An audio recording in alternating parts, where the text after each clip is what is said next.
preacher, the teacher as he is known in this book, asking the question, what do people gain from the toil of work? What's the point? Chapter 1 opens with the line, perfectly pointless. And if I've heard it from one of you this week, I heard it from 10 of you. Pointless. I guess you're listening. This week, we have chapter 2. And Cola seems to have swung completely to the other side of this pendulum. Last week, we had work. And work. And we hold chapter 1 on one hand. Cola says, I don't know why y'all work so much. Is there meaning in work and work alone? Is that why we're here? Is to work and work and work?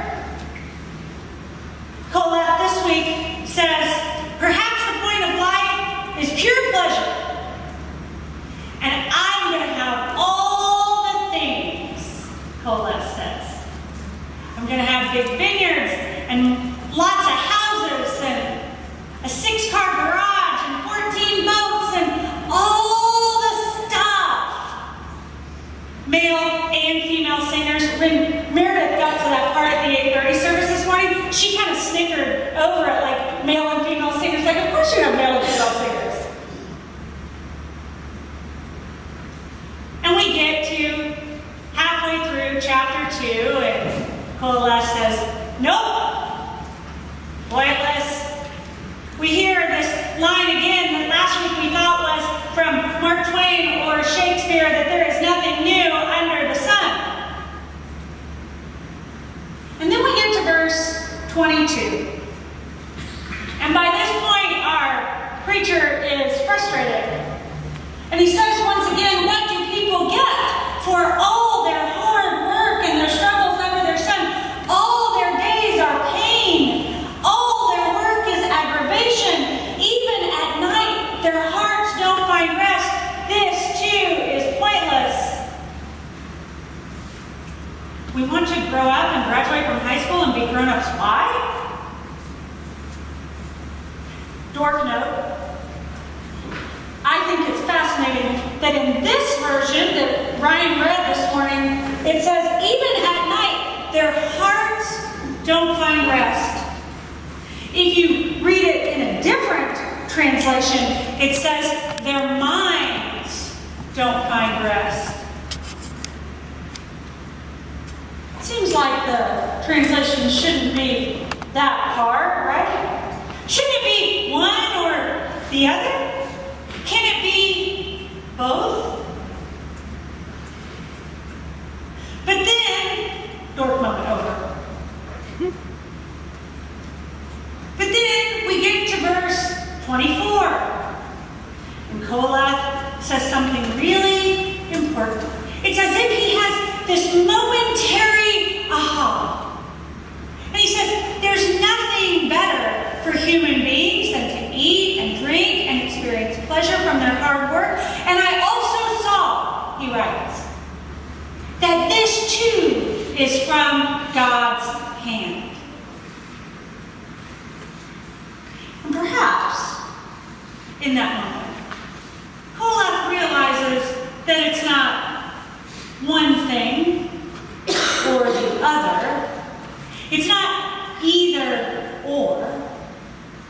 But that the sweet spot, the God place, the holy stuff, the sacred vocation, is when we hold it in both hands together. That's the stuff of holy. I think because I'm stuck in this little book of Ecclesiastes, I came upon a more modern book by a modern prophet. We'll use that word lightly.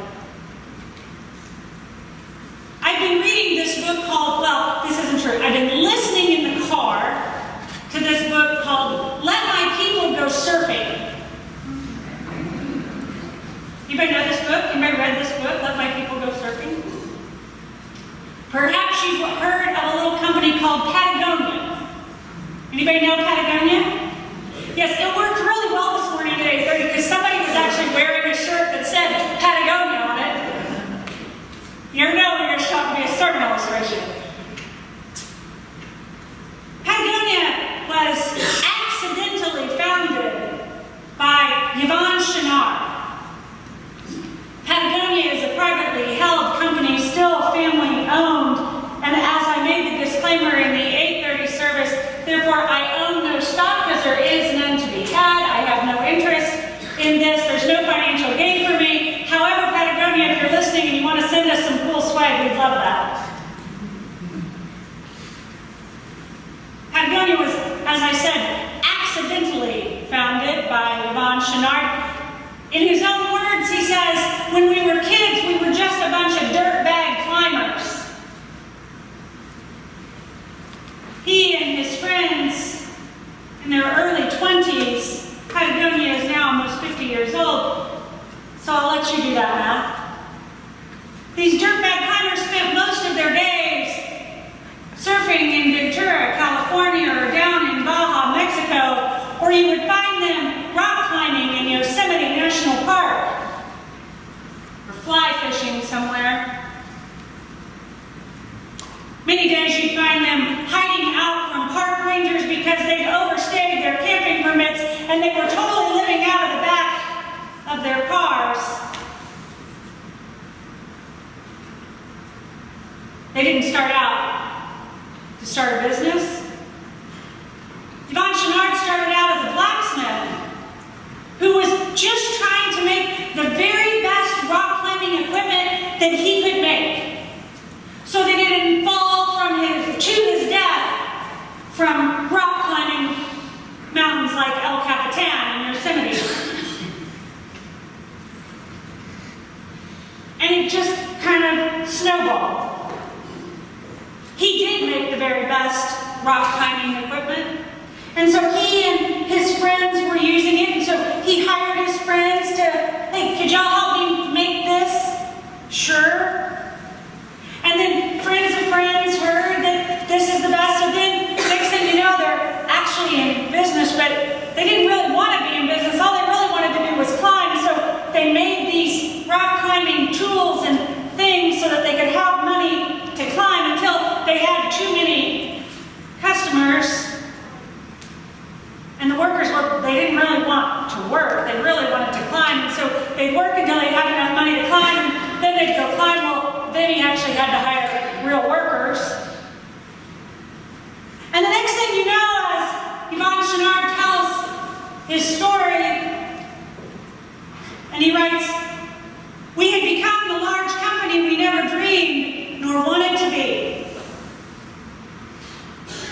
We didn't want to be businessmen, we just wanted to be rock climbers.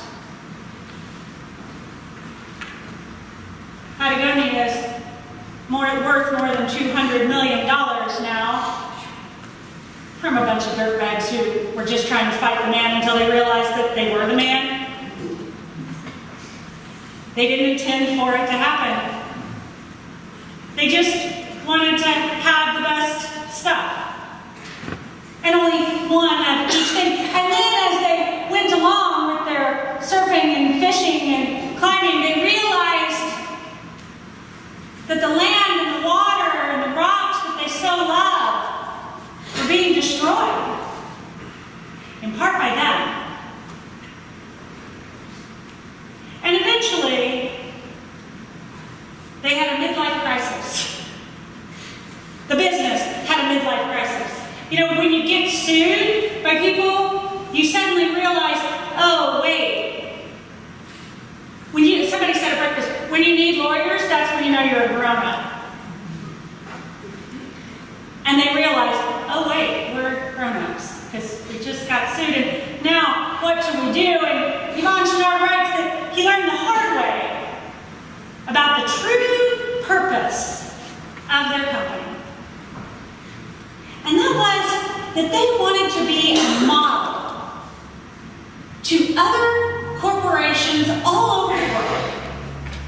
That you can be a big business, these are his words, to produce stuff, to employ people, to generally enrich our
things out, and they still realized that something was off. And one of their employees came to them and said, "You know what I think we've forgotten in all of this?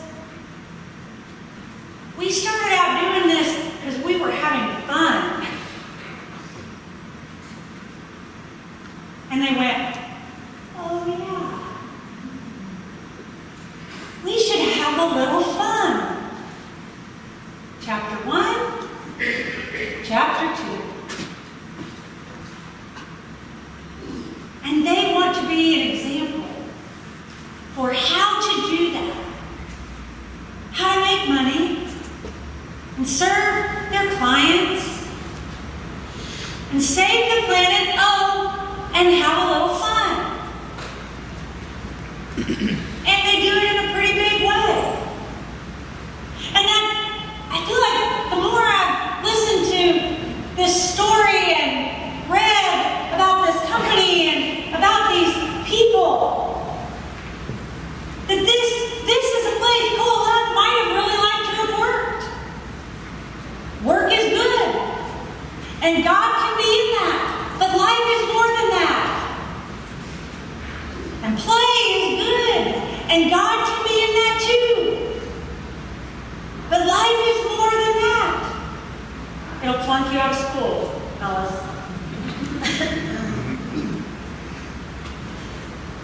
You gotta do a little bit of both. And that balance is really hard in America today. We have this notion of a Protestant work ethic that almost exclusively keeps us on this one hand.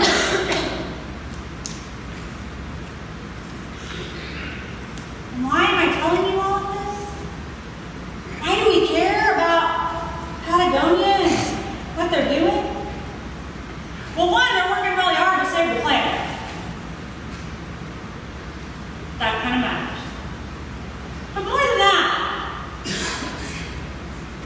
they're trying to show people how they are trying to lead the way in living life differently than their peers. And saying, you can do life differently than the way the culture tells you it has to be done. And I'm wondering this morning, and apparently I'm not the only one, I'm wondering how might we as a community and the people who make up this community, how might Patagonia be an example to us as to how we might lead the way in saying to people that there can be a different way of being in the world. That's kind of what Jesus does. How can we say that to people and say, we're about the good of the community and not just about ourselves? And how can we be about listening to one another, and it doesn't have to be my way or the highway? About agreeing to disagree. And as we say in the expectations that we share with new members, that you can expect to be welcomed and challenged and disappointed, and maybe all of that will even happen on the same damn day. Oh, and you are loved for who you are. And will remind you whose you are. And that when we're really at our best, we are about people, relationships, and community.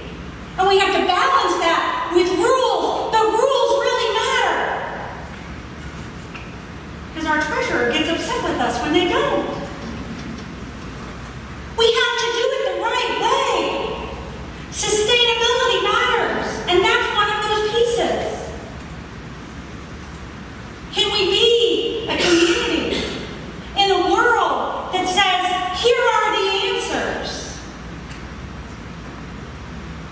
To say, yeah, but I got a whole lot of questions. In a world that says, us versus them, how do we show a way that might be we? Hello. I think that's the question that Colette is asking. How do we take this and this and find the sacred, holy, sweet spot of God that is this. And that's really hard. This seems like the silliest thing in the world to preach on. But it's really hard. Because everything that the culture tells us is different. And the way of Jesus says that we can live differently. That it doesn't have to be all work and rules and hard edges. And it doesn't just have to be anarchy and self-indulgent narcissism. Can we have work that is a God-given vocation, have a little fun at doing it, make a little money in the process, and not lose our soul? Both as individuals and as a church. Can we be people of faith and say, we don't have it all figured out? Yeah. And in all of it, can we still hold all the things that we hold of chapter 1 and balance that to say, yeah, all that matters, but we're going to do it and not take ourselves too seriously in the process?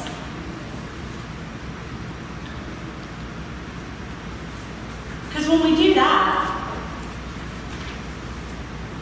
we might be able to find the sweet spot where God lives, always inviting us in to wrestle and to struggle and find the sweet spot.